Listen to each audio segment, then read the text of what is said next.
19:20, veíamos ahí la costanera, empieza a anochecer en nuestra ciudad, así que saludo a la gente que ya se concentra en la casa para ver nuestro programa y le agradecemos mucho la sintonía también hoy. Exactamente, y en esta jornada, como decíamos, hablamos un poquito de lo que deja Antonio Fretes y esa figura, por sobre todo lo que lo envuelve también dentro de la Corte Suprema de Justicia y también de la designación de su sucesor.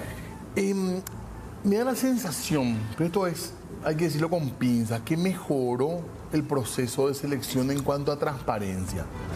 No digo que llegue mejor gente, pero me parece que si ya con las audiencias se había ganado en que la ciudadanía tenga un poco más de acceso, sí, creo que ahora realmente hay el que quiere enterarse de esto realmente se entera del proceso. Y creo que colabora, claro, por lo menos para que haya un poco de presión también en el Consejo. O si no, todo muy encerrado no funciona en la República. Igual me quedo con lo que estábamos diciendo antes de entrar a la pausa. Termina siendo una designación y una elección política. Es que tiene que ser así, ¿verdad? Pero ojalá que sea dentro de los parámetros de elegir a los mejores realmente para cargos que son tan importantes realmente como los de la Corte Suprema de Justicia. Así que vamos a hablar de eso, está más o menos la base del diálogo. Nosotros igual preguntaremos otras cosas, pero esta es la base del diálogo. Por eso ya lo saludamos y le agradecemos su presencia aquí en piso esta noche al abogado Rubén Galeano del Colegio de Abogados. ¿Cómo le va? Buenas noches. Un gusto estar con ustedes, Fernanda, Diego. Gracias, doctor. Presentación un poco del colegio que me pidieron que viniera a conversar con ustedes. ¿Y cómo están viendo ustedes los procesos en general? ¿Mejoró o coincide con eso, doctor? Tomando como referencia lo que vos apuntabas. Si vamos 6 años atrás, no más, no teníamos reglamento de concurso para ministro de Corte y recordarás que el primer reglamento que se elaboró bajo la presidencia de Enrique Riera fue el que llevó a la actual fiscal general, o mejor, a la anterior fiscal general, Sandra Quiñones, al cargo. En esa época no se publicaban los puntajes y recordarán ustedes que los propios postulantes fueron dando a la prensa sus puntajes y entonces la prensa pudo saber un poco el ranking, entre comillas, de los postulantes. Luego se estableció un tribunal de honor que luego desapareció. También las puntuaciones que se dan en las audiencias públicas antes eran innominadas, es decir, no sabíamos qué consejero otorgó qué puntaje a qué postulante y no había una fundamentación. El proceso mejoró y mucho, tenemos que decir. En transparencia al menos seguro. En transparencia, eso ha permitido que la gente cuestione, por ejemplo, los certificados de antecedentes académicos de los postulantes, porque se puede acceder a la página web del Consejo de la Magistratura, se transmiten las audiencias públicas por redes sociales, las preguntas también son públicas, las deliberaciones para el otorgamiento del puntaje por las audiencias públicas también. Entonces, sin duda alguna, en materia de transparencia, el proceso ganó mucho en los últimos 5 o 6 años. Ahora, decíamos antes de entrar al aire, sí, falta todavía una etapa de evaluación, ¿nos explicaba? Así es. Tiene 4 etapas tiene el proceso de concurso. Uno es el de la puntuación de los méritos y aptitudes académicas y profesionales de los postulantes en base a sus certificados académicos, laborales y sus antecedentes que se presentan. Luego se dio el examen de conocimientos generales y específicos. Posteriormente vino la audiencia pública que concluyó, si mal no recuerdo, hace 2 días. Sí. Y finalmente una evaluación integral donde podrán otorgarse hasta 20 puntos a cada postulante en base a criterios que ya fueron establecidos por los propios miembros del Consejo de la Magistratura en su reglamento, como por ejemplo la cantidad de publicaciones, su ejercicio profesional, ejercicio de la función. ¿Está establecido así, digamos? Sí, entonces allí podremos ver si algún consejero se aparta mucho de su propio criterio y cuál es el fundamento que esgrime para otorgar los 20 puntos. Una vez que se otorguen los 20 puntos o menos, se va a restablecer el ranking, si bien ellos ya no publicaron de manera decreciente, pero se obtiene con un simple ordenamiento Excel de los puntos, se sabe quiénes son los mejores puntuados. Entonces, a partir de allí, conforme al reglamento, quienes hayan sobrepasado los 70 puntos podrán ser elegibles para integrar la terna.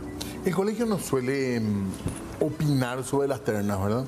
Sobre las ternas en particular, sobre los nombres no, pero sí hacemos un seguimiento estricto, como lo venimos haciendo de hace varios procesos. Hacemos un seguimiento de justamente la transparencia. Fuimos nosotros quienes propusimos en su momento que desaparecieran los exámenes de conocimientos. Entendemos que a esta altura de los acontecimientos pueden haber otros criterios de evaluación y no necesariamente someter a doctores en derecho a un examen de conocimiento. Sin embargo, también hemos apuntado a la necesidad de transparencia y fundamentación de los puntajes otorgados por los consejeros en las audiencias públicas. Y hemos de decir que no solamente el Colegio de Abogados, sino varias otras organizaciones como Semillas para la Democracia, etcétera, etcétera. Pero usted tiene participación directa en el Consejo, además. Nosotros como colegio no, pero sí el gremio de abogados, ya que la Constitución otorga a la conformación del Consejo de la Magistratura 2 espacios para los abogados ejercientes de la matrícula. Hay 2 representantes de los 8. Los abogados elegimos cada 3 años a nuestros representantes para ocupar esos 2 curules en el Consejo de la Magistratura. Y ahora, en esta fecha en la cual finalmente se da de manera oficial la salida de Antonio Fretes, doctor, sí. ¿Cómo ve y si tiene que hacer una evaluación de estos años de Fretes al frente de la Corte? Esto ocurre un poco como en los partidos de fútbol y con un arquero, ¿verdad? Se califica, tal vez o nos quedamos con lo último que vimos. Sí. La primera reflexión que me deja, y esto lo digo a título personal, un poco del estudio que venimos haciendo del desempeño del Poder Judicial en todos estos años, es que 75 años es mucho tiempo para una persona que accede muy joven al cargo de ministro de Corte. 20 años o más es mucho tiempo para cualquier persona que acceda a un cargo de decisión y de ejercicio de poder tan importante en el sistema republicano. Por decirlo, si no se hubiese dado aquel juicio político en el cual renunció el doctor Luis Lescano Claudio, hubiese estado también más de 20 años. El doctor Alberto Martínez Simón va a estar más de 20 años también si llega a alcanzar los 75 años. Antonio Fretes estuvo más de 20 años. Y sin duda alguna, esa dilatada trayectoria hace que tengamos situaciones como las que fueron muy tristes para toda la Administración de Justicia y que conocimos en octubre del año pasado, la vinculación de uno de los hijos del ministro Fretes con un contrato de prestación de servicios cuando él no estaba habilitado a poder ejercer, por ejemplo, ante los tribunales por ser funcionario, etc. Sin duda alguna, esta última imagen que deja la presencia del ministro Fretes no es la mejor y no es la que necesita la Administración de Justicia o de cara a la ciudadanía. Y apuntar a la cantidad de tiempo también como un factor que podría... Yo, Diego, tengo que traer a colación, por ejemplo, que él impulsó la Oficina de Ética Judicial, ¿verdad? Él fue el preopinante en aquella acción de inconstitucionalidad que se promovió para que se accediera a la información sobre los salarios públicos de los empleados de las binacionales, ¿verdad? O sea, hubo pasos positivos, pero sin duda alguna, tanto tiempo de ejercicio de poder desgasta no solamente la imagen, sino también un poco la disciplina de quien se cree. Y yo creo que la integridad se trae de casa, ¿verdad? Pero uno se cree omnipotente y cuando uno se cree omnipotente va aflojando un poco también con los controles personales propios y tal vez hasta de su entorno. ¿Puede llegar a impulsar esa cantidad de tiempo la creación de feudos, de clanes dentro de la justicia? No hay necesidad que haya mucho tiempo también para que se generen feudos o clanes. Yo te puedo asegurar, Fernanda, que si vos te vas cualquiera de estos días o haces guardia 5 días de esta semana que viene en el 10º piso que es los despachos de los ministros, y vas a ver que varios senadores de distintos partidos políticos recorren varios despachos varias veces a la semana, y algunos ministros muy nobles que no están hace 3 años. Entonces nos pasa por los años de ejercicio. Sí, los años de permanencia hacen que uno se crea intocable.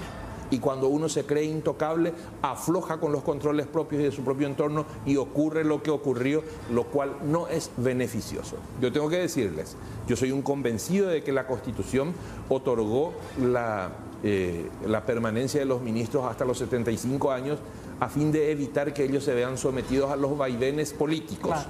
Pero tanto tiempo de ejercicio yo creo que debe delimitarse, tal vez no más de 12 o 15 años en el mayor de los casos, o en el mejor de los casos. Y este fue el caso del doctor Fretes. Fretes estuvo más de 20 años. No, pero que se sintió intocable, que se creyó omnipotente, como dice usted. Y es probable, o sea, nosotros podemos juzgar lo que vemos, ¿verdad?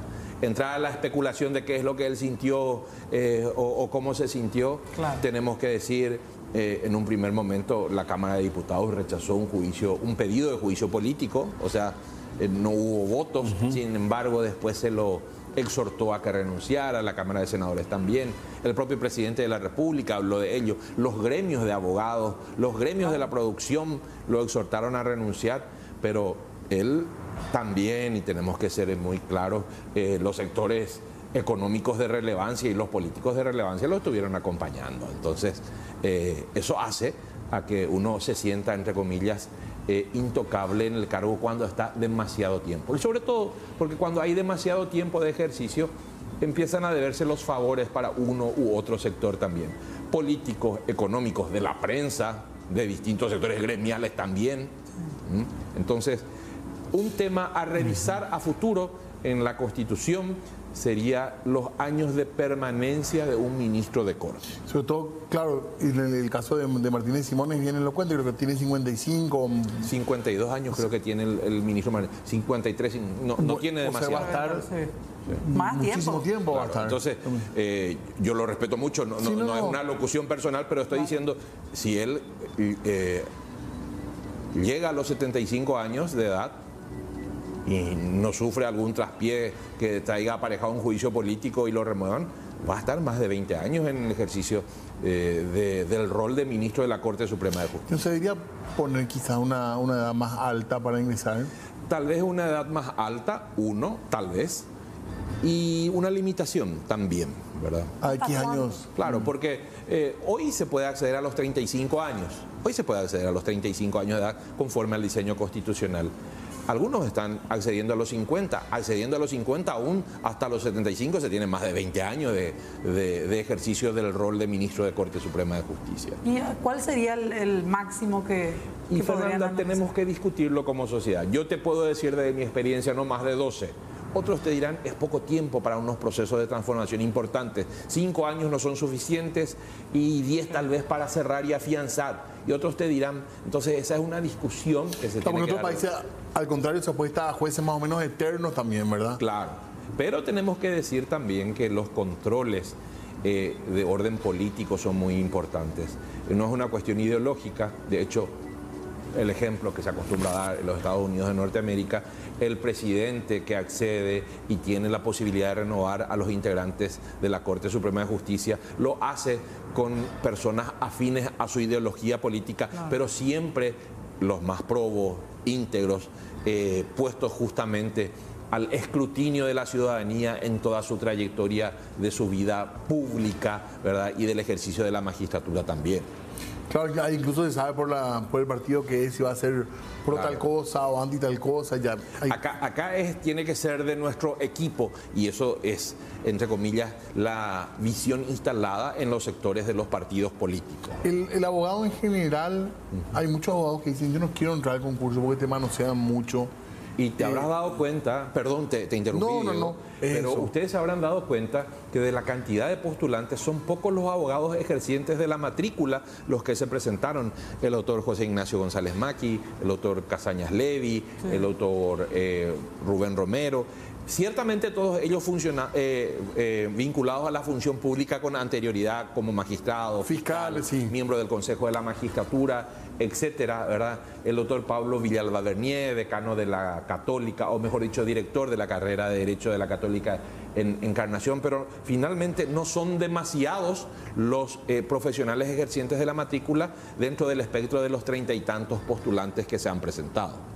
Claro, son muchos magistrados, Hace poco hablábamos con el exdiputado Tuma, él decía que tenía que ser una carrera judicial de funcionario que termine, de hecho, con la, no sé si es... Un error conceptual muy grave. El doctor Tuma, a quien conozco y aprecio muchísimo, la carrera judicial de la que habla la Constitución se refiere a los funcionarios, que es otra cosa, y sin embargo, el espacio, porque fíjense, el artículo 3 de nuestra Constitución habla del ejercicio del gobierno por los poderes ejecutivo, legislativo y judicial, ¿verdad?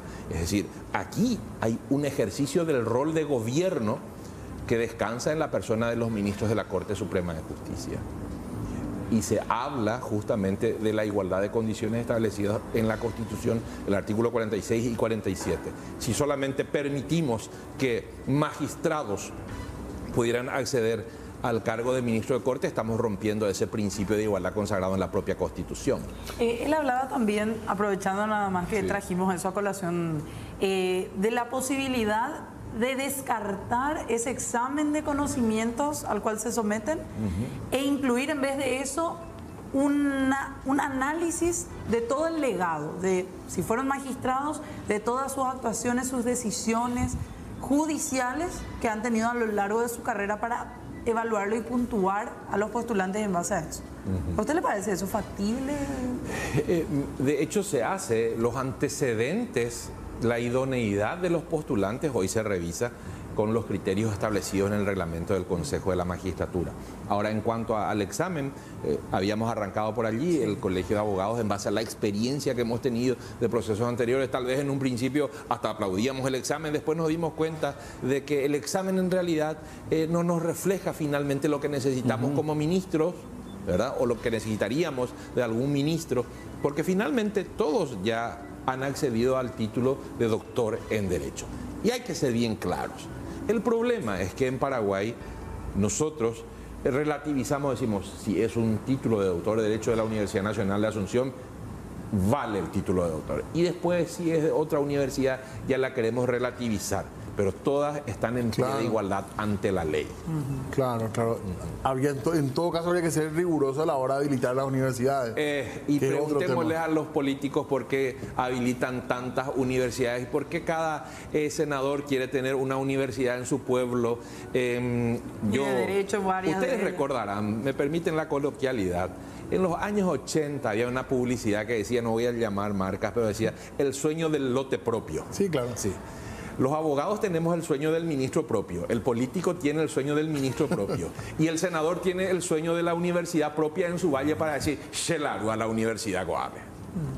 Esa es la realidad que vivimos, ¿verdad? Doctor, sería bueno que más abogados de trayectoria amplia, conocidos, docentes, intenten entrar, o este es un proceso natural, nomás que está medio pensado para la gente de ese perfil. Tenemos que decir que el diseño constitucional establece primero la facultad del Consejo de la Magistratura, conforme al artículo 264 de nuestra Carta Magna, establecer la terna en base a la idoneidad de los postulantes basada en sus méritos y aptitudes, ¿correcto?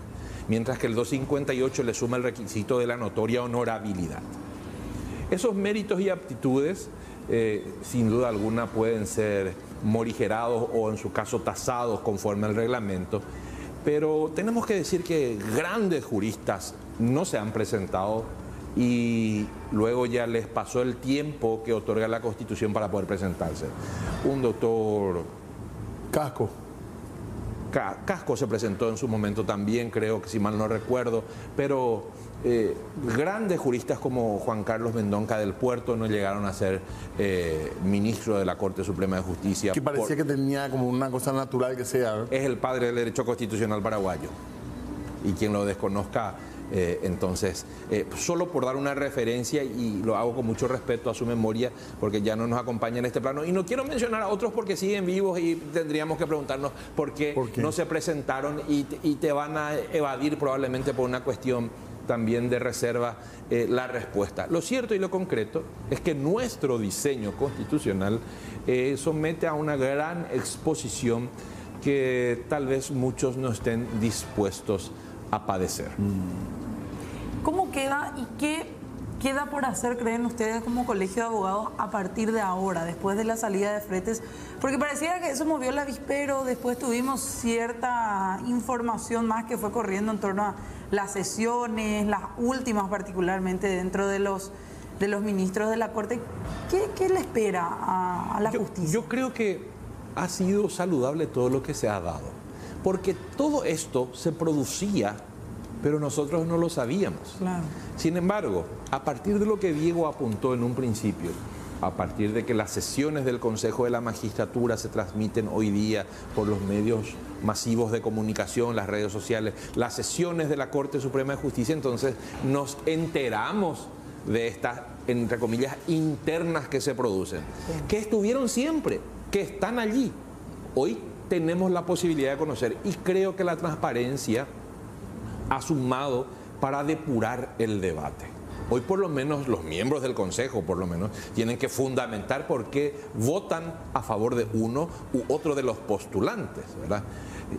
Si alguien cuestionado en sus antecedentes académicos reúne o no notoria honorabilidad, ¿verdad? Si alguien cuestionado o no en algún examen reúne o no la notoria honorabilidad. Entonces tendrán que explicar, porque un sistema republicano impone justamente que estas decisiones que son discrecionales, porque las decisiones del por qué voto a favor de uno u otro para integrar la terna es discrecional de cada miembro del Consejo. Sin embargo, el sistema republicano de gobierno impone que la discrecionalidad sea fundada. Es decir, nos tienen que contar por qué le eligen a Diego y no a Rubén. ¿Por qué a Rubén y no a Fernando? Entonces, eso es importante y creo que allí vamos ganando. El método no es perfecto, pero tenemos que decir que desde la existencia del Consejo de la Magistratura, hace 30 años, se ha democratizado, entre comillas, el acceso a la magistratura. Antes, si no eras de un signo político, no ingresabas.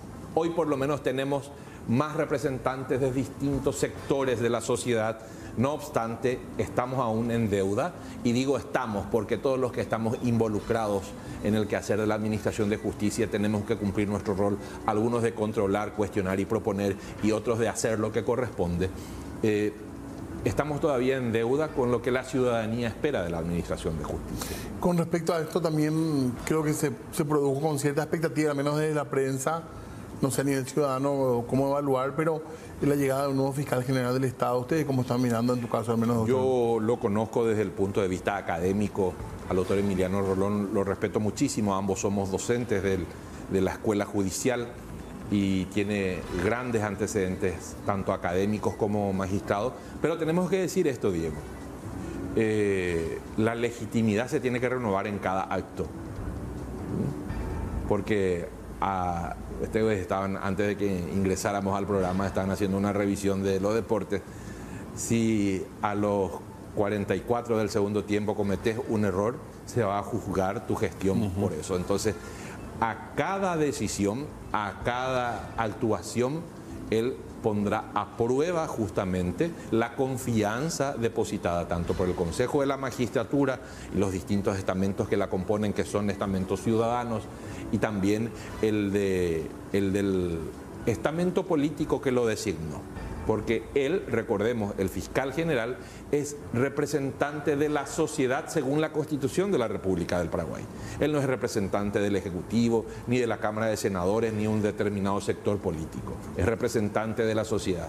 Y dentro de 5 años realizaremos el balance si estuvo o no a la altura de las expectativas. Como todo buen paraguayo, como paraguayo de bien, espero que le vaya bien en su tarea, porque eso significará que la sociedad se encuentra bien representada. Pero llega con buen perfil, digamos, de entrada, ¿verdad? Sí, llega con buen perfil. Ahora, él creo que pidió 100 días. Yo no sé si la ciudadanía le va a dar 100 días. Porque los reclamos son de ahora, ya son de hace 5 años.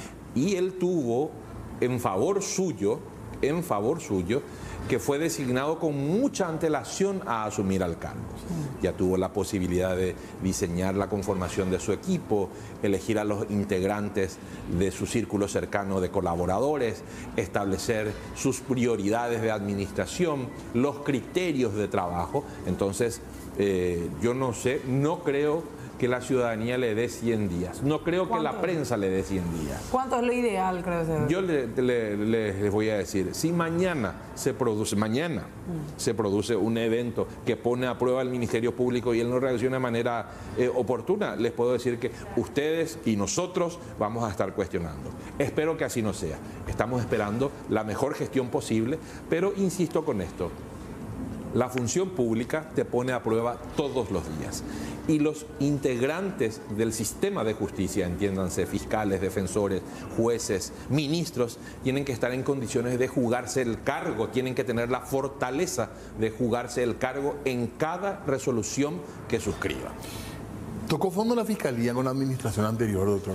Yo no sabría, creo que somos un poco duros con la doctora Sandra Quiñones. El anterior, su antecesor, está procesado, ella no. El anterior ya fue procesado antes de concluir el cargo, ella no. Bajo su administración fueron condenados varios actores políticos importantes bajo la administración de la doctora Sandra Quiñones. Bajo la anterior no.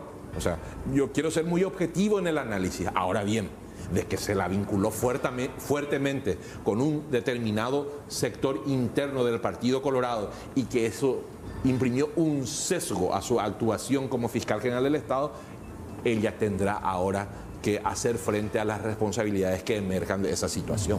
Pero sin duda alguna. Pero no la dejó marcada eso que decía usted. Lo último que hace es al final por lo que más se la recuerda, sin duda o alguna, por lo que no hace. Algunos errores desde mi punto de vista muy importantes, la falta de comunicación frecuente con la ciudadanía, la veíamos en algunos casos renuente a estar en esa comunicación constante. La apertura que dijo al inicio no se cumplió al final. Ella había prometido abrir las puertas para la Contraloría General de la República. Recuerdo aquella audiencia pública que lo hizo y luego impulsó también aquella acción de inconstitucionalidad. Entonces, la coherencia la ciudadanía reclama en todo momento, y más todavía hoy en nuestro tiempo de las comunicaciones, donde un archivo fílmico, fotográfico, una grabación de una entrevista radiofónica nos pone en evidencia en cuanto a lo que dijimos y lo que hacemos. ¿Qué tiene que tener el siguiente ministro de la Corte para mejorar un poco esa visión que tiene la ciudadanía? Romper con el corporativismo en primer lugar. ¿Cómo se hace eso? Sacudirse de la comodidad de formar parte de la estructura. Y yo tengo que decir que esta opinión la doy desde mi posición en el gremio de abogados. ¿Por qué? Porque hemos visto que los ministros que provienen del interior del sistema de justicia se acomodan mucho al rol de magistrados que ya venían ejerciendo. Entonces, si hay que exigirle a un magistrado que se encuentre presente en su despacho de 7 a 13, no lo quieren hacer. No todos, hay algunos que sí lo hacen. Por eso, como son 9, hay que dejar las salvedades hechas. Otros ya tienen, entre comillas, sus propios equipos de magistrados. Sin embargo, quien viene extra sistema, primero tiene una visión diferente de cómo hacer las cosas, o tendría que tener una visión diferente de cómo hacer las cosas. Segundo, no se encuentra comprometido con esa estructura interna. Y tercero, no viene con el temor de que su jubilación esté en juego o no. Yo siempre suelo decir esto, que si vamos a elegir un magistrado de carrera para ministro de Corte, tenemos que elegir a alguien que ya se encuentra en condiciones de jubilarse al día siguiente de haber asumido como ministro. ¿Por qué? Porque si suscribe una resolución contra los intereses del sector político, yo te puedo asegurar que va a tener la amenaza de juicio político al día siguiente de su asunción al cargo. Y tiene que tener la valentía para poder hacerlo, ¿verdad? Y alguien que depende de toda su carrera y todavía no está en condiciones de jubilarse, yo no sé si va a tener, no digo que no lo vaya a hacer, pero lo aprieta, lo embreta, lo condiciona. Entonces, si es por mí, ¿qué nos falta más en la Corte? Nos faltan más profesionales ejercientes de la matrícula, nos falta la visión de las mujeres, sin duda alguna.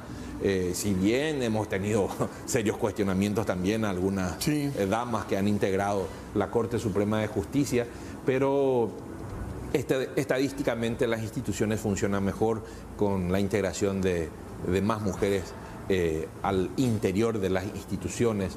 Hoy tenemos algunas muy destacadas, la doctora María Elodia Almirón, una gran académica especialista en materia constitucional, la doctora de Daniels, María Teresa González de Daniel, con una gran trayectoria como magistrada y puesta ya a prueba en la administración del sistema, porque ella es la presidenta de la circunscripción, de la administración de la circunscripción del Departamento Central, y ha sido puesta a prueba en ese sentido. Me gustaría que más mujeres se presenten a los concursos, porque decimos, no tienen la oportunidad, pero en proporción al universo de postulantes son pocas las mujeres que se presentan. En esta misma lista lo vemos. En esta misma lista.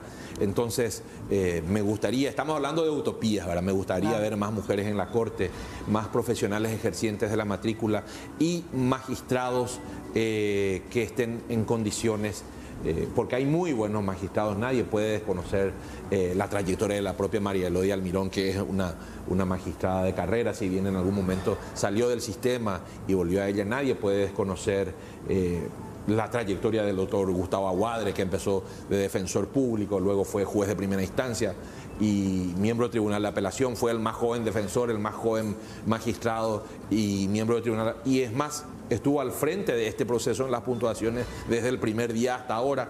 Nadie, o sea, yo no quiero hablar en detrimento de los magistrados, hablo de lo que tal vez sería óptimo para que la administración de justicia pueda dar lo mejor para todos los ciudadanos. Nosotros a veces tenemos una mirada muy, digo, política en el sentido amplio, sí, sobre la función de los miembros de la Corte, que claro que es importante, pero después está el día a día del abogado, el abogado que ve que los juzgados están repletos, que hay una lentitud desesperante en los expedientes. Sí. Yo le escuché decir a un abogado, a mí no me importa que me salga a favor, yo quiero la sentencia nomás. Claro. Y se contrapone un poco aquí con algún sector de la Corte que quiere, entre comillas, vender que la mora es culpa de los abogados. Pero hay muchos chicaneros también. No, pero no pasan de 20 y tantos. Y la Corte sabe quiénes son y a eso no lo sanciona. Todos sabemos.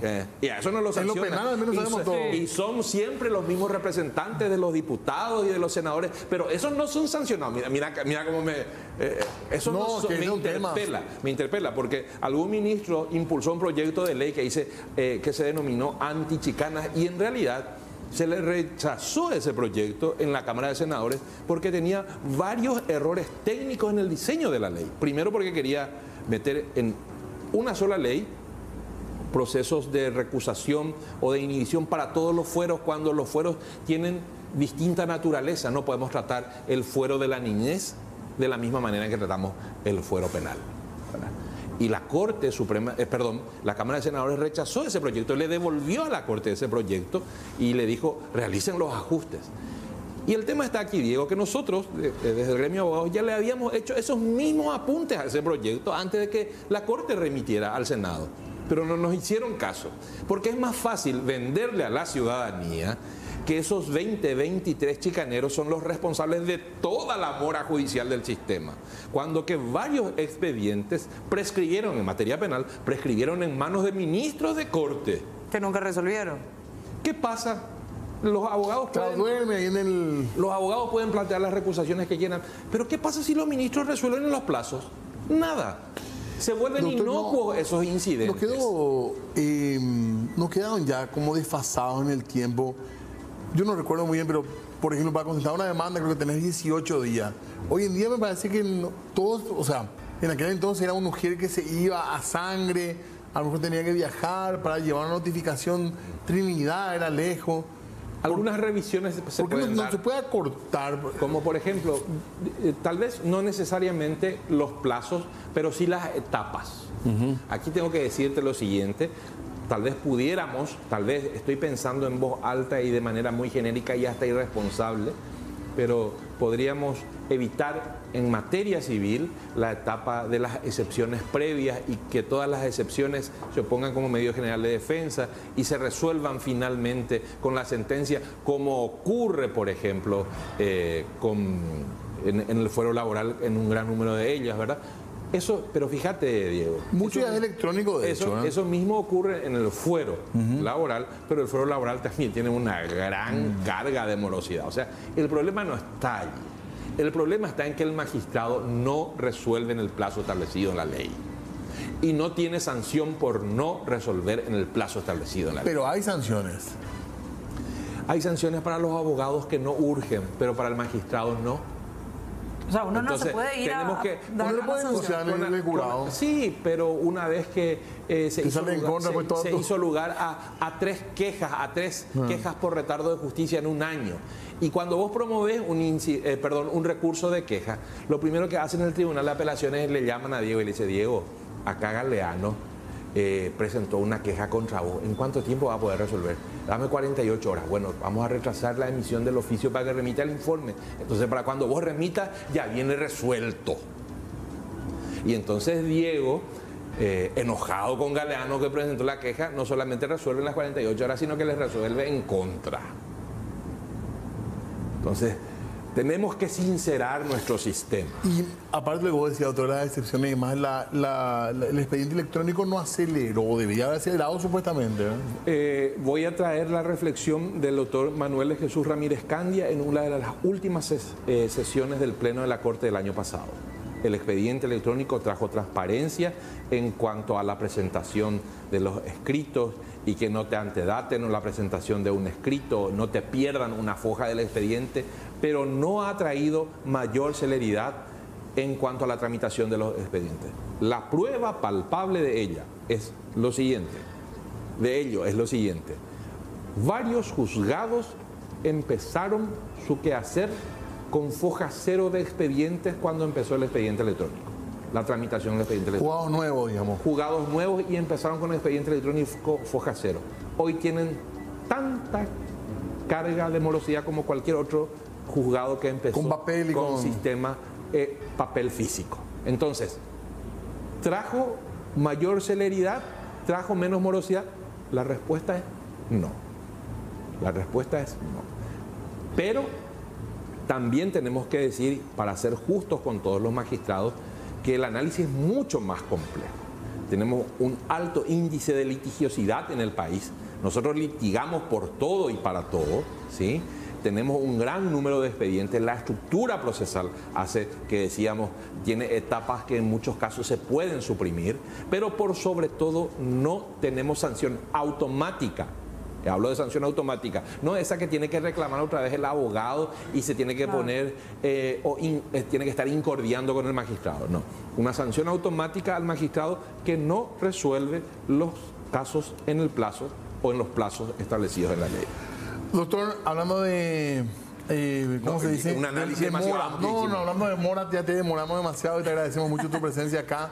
Sí. Súper interesante para seguir charlando algunos puntos, porque mucha gente apunta a los abogados. Me parece que abrimos un buen frente de discusión para algún momento también dónde está el problema judicial de la demora de los casos. Así que Yo no sé si el Sí. rector se anima a dar unos 3 nombres para la terna. volviendo al tema original. Pero el tema es el siguiente, yo te podría dar los que yo quisiera que estén, pero el propio reglamento establece del Consejo de la Magistratura que aquellos que obtuvieron por lo menos el 70% de los puntos otorgados en todo el proceso son elegibles.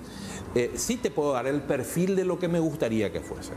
Primero, me gustaría que fuesen personas intachables en todos sus antecedentes previos a llegar a esta etapa del proceso. Hablo de sus antecedentes en la función pública anterior, los que ya fueron funcionarios, en el ejercicio de la profesión, los que no llegaron a ser nunca funcionarios, en sus antecedentes académicos, es decir, saber sobre qué versan sus tesis, qué aportaron, qué no aportaron, qué enriquecen, pero por sobre todo, jueces